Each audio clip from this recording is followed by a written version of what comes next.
Our text for today is Jeremiah 25, verse 11. For I know the plans I have for you, declares the Lord, plans to prosper you and not to harm you, plans to give you hope and a future. When I first began my ministry, I have a very vivid memory of sitting in my office and receiving a phone call. I answered the call. It was from another pastor. He was serving a couple of states over from where I was, and he had a request. He had a woman who was down in my part of the country receiving treatment for cancer, and she had gotten some news.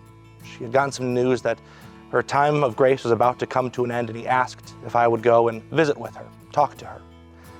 I, of course, agreed, and as I made my way to the hospital, I found myself becoming more and more nervous. I had, at that point, all but 6 or 7 weeks of experience as a minister, and I'm going to this woman. What do I say? What comfort can I offer her? My hands shaking, nervous as I make my way down the hallway.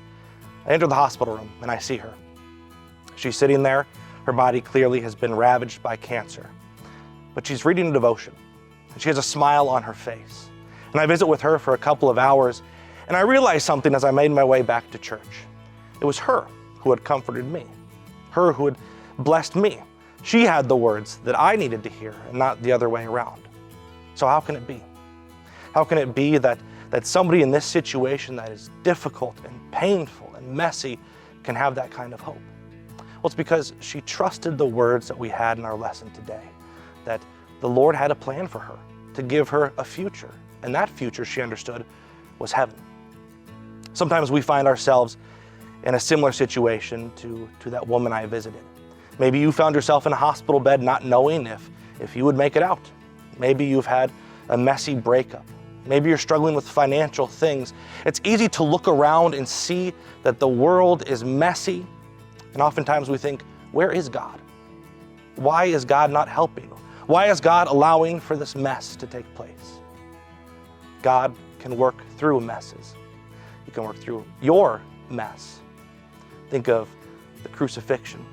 Think of Jesus hanging on the cross. Think of the women weeping and the people hurling insults. That is a messy situation, but God worked through it. He worked through it in the most profound and the most beautiful way. He worked through that mess to bring you salvation. So we rejoice in the mess with the confidence that God is using it for His purposes and for our good. Amen. Today's devotion was by Pastor Austin Zicke, who serves at Redeemer Lutheran Church in Maple Grove, Minnesota.